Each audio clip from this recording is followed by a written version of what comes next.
Bien-aimés, je vous salue au nom de notre Seigneur Jésus. J'ai reçu un message sur les satanistes qui vont dans des églises, qui se disent chrétiens, mais qui ne le sont pas. Alors nous allons partager dans Ésaïe 29, à partir du verset 13 jusqu'à 16. Je veux lire et expliquer en même temps.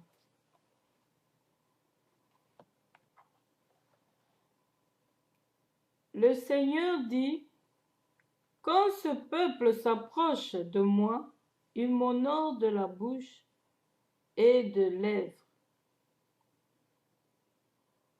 Mais son cœur est éloigné de moi, et la crainte qu'il a de moi n'est qu'un précepte de tradition humaine. » Nous allons d'abord nous arrêter là. Nous allons d'abord nous arrêter là parce que j'aimerais expliquer ici. Le Seigneur dit, « Quand ce peuple s'approche de moi, il m'honore de la bouche et des lèvres. » Vous savez pourquoi les satanistes dans des églises en mission, là, dans des églises, n'aiment pas vraiment adorer Dieu de tout cœur? Ils préféreraient adorer Dieu que des lèvres et de leur bouche. Pourquoi? Touchés par le feu, par le Saint-Esprit. C'est pourquoi ils emploient cette méthode. Parce que s'ils se plongent vraiment de tout cœur, ils verront Dieu et ils se convertiront.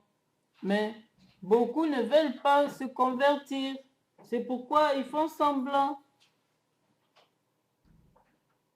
C'est pourquoi ils font semblant à honorer Dieu de leur bouche et de lèvres. Mais son cœur, Dieu dit bien, est éloigné de moi. Et la crainte qu'il a de moi n'est qu'un précepte de tradition humaine. Donc, ils font semblant qu'ils ont la crainte de Dieu. Mais en vrai, ce n'est pas une crainte.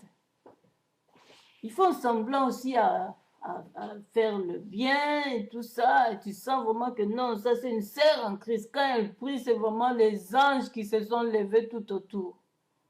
Tu sens la chair de poule, mais oh, c'est rien. C'est pas une sœur en Christ. C'est pourquoi on vous dit que c'est pas tout le monde qui va à l'église chaque jour que c'est une chrétienne convertie, pratiquant. Non! Et ce genre de personnes, quand ils se marient, et ils se marient vraiment avec les vrais chrétiens pour les maltraiter dans le foyer, Dieu, quand il révèle, il dit que non, ça c'est pas une vraie chrétienne, donc ils peuvent se séparer. Et c'est comme ça. Ne pensez pas que toutes les personnes qui vont dans des églises, qui passent aussi devant pour accepter Christ, qu'ils les acceptent vraiment. Ce n'est que par la bouche qu'ils le font. Et par les lèvres. Mais leur cœur est éloigné parce que le cœur est la porte du corps. C'est là que Christ entre pour souper, pour vivre, marcher ensemble avec une personne. Mais quand vous ouvrez pas le cœur, vous avez fermé tout pour Dieu. Donc, tout le temps que vous passez dans l'église, c'est juste un temps d'espionnage, voir que font les enfants de Dieu et savoir comment s'attendre aux portes d'entrée pour les envoûter. Vous pensez que Dieu ne voit pas? Dieu voit tout. Dieu voit tout ce qui se passe dans des églises. Vous, les fausses chrétiennes, là, les faux chrétiens qui vont faire semblant aussi, ils prennent aussi du temps dans des églises, des années, on les nomme aussi des anciennes, des anciens. Mais c'est des sorciers, sorcières. Les grands satanistes. Et qui se fatiguent même pas de l'onction du pasteur ou des autres frères et sœurs. Mais sachez qu'il y a un temps il y a un temps pour l'Éternel. Il y aura un temps où si vous continuez, vous ne voulez pas vous convertir, vous tomberez soit malade, comme je disais chaque fois, la maladie incurable ou la folie ou la mort vous trouvera. Si vous persévérez dans ça.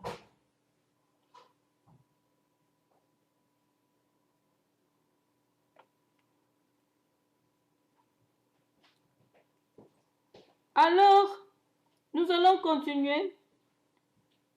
C'est pourquoi je frapperai encore ce peuple par des prodiges et des miracles. Dieu vous promet, vous les satanistes, qui persévérez dans des églises comme si vous étiez des vrais, mais des faux. Dieu vous promet de vous frapper. Mais en son temps, le temps arrive où il va vous frapper correctement.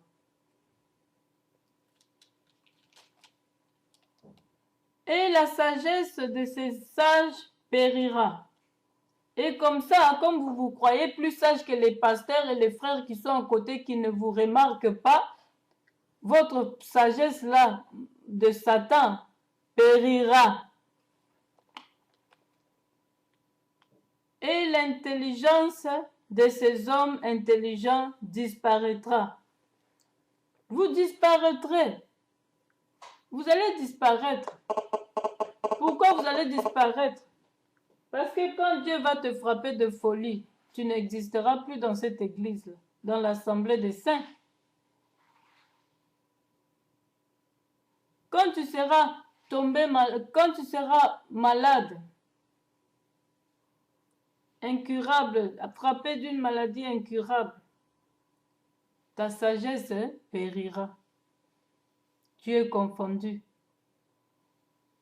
Et c'est alors peut-être que tu chercheras la vraie face de Dieu pour être guéri. Mais si malgré ça, tu ne cherches toujours pas la face de Dieu, tu mourras avec cette maladie-là. Et tu dois dévoiler les secrets cachés aux hommes de Dieu parce que tu ne peux pas toi-même te délivrer. Tu dois chercher l'aide des supérieurs dans la foi. Tu dois chercher l'aide des hommes de Dieu. Ce n'est pas pour rien que Dieu a placé ces hommes à tes côtés. C'est pas pour les espionner, les envoûter, freiner l'œuvre de Dieu, mais c'est pour que tu ailles chercher ta délivrance et ta liberté. Dans ce qui t'enchaîne là, dans la liberté, dans les œuvres mortes. C'est ça le miracle que Dieu veut t'accorder. Vous croyez que le miracle c'est quoi? Qu'un boiteux marche seulement? Mais non, il n'y a pas que ça. Le miracle c'est comme toi là en état de sataniste. Tu abandonnes tout, tu reçois ta délivrance. Et là, c'est un grand miracle dans les cieux. Il y a une grande fête quand toi, sataniste, tu arrêtes tes transgressions, tu arrêtes tes meurtres, tu arrêtes tout ce que tu faisais comme œuvre morte. C'est ça un grand miracle pour Dieu. Oui, les autres aussi, paralytiques qui se lèvent, ça c'est tout à fait normal, ça doit se faire, Dieu a promis ça. Si l'homme de Dieu qui est en face de toi t'aide régulièrement dans la vie de prière, cela s'accomplira parce qu'il n'a pas dit qu'il y a une catégorie qui doivent marcher et une autre non, non. Il y a une catégorie qui doivent être guéries et d'autres non, non, c'est pas comme ça avec Dieu. À moins que Dieu lui-même dise, comme il avait dit à Paul pour sa bosse, que ma grâce te suffit. Dieu sait pourquoi. Parce que on ne sait pas, peut-être que si Dieu lui avait délivré de ça, la personne peut être allée chuter dans sa marche. Peut-être à cause de ça, il s'est donné aussi. D'autres personnes, à cause d'une infirmité, ils se donnent vraiment totalement. Mais quand on enlève l'infirmité, ah, j'ai maintenant mes 2 jambes, je peux aller chercher les filles comme je veux. Vous comprenez? Mais si votre intention de guérir est de vraiment utiliser ces pieds-là pour servir le Seigneur, alors la parole de Dieu trouvera foi en vous et la bonne motivation et vous guérirez de ça. Mais sans cela, bien-aimé, vous resterez comme ça. Si du moins vous avez au moins l'obéissance avec cette infirmité, l'obéissance dans la parole de Dieu et vous faites des miracles, vous produisez des fruits, c'est mieux pour Dieu que de vous laisser, c'est mieux pour Dieu de vous laisser comme ça infirme que de vous guérir de ce que vous êtes et de vous perdre. Mais si vos intentions sont bonnes, croyez-moi, cela a été donné à tout le monde de guérir de quoi que ce soit. Quiconque demande recevra, bien-aimé. Voilà, nous allons continuer. Les minutes nous manquent un peu. Merci, bien-aimé.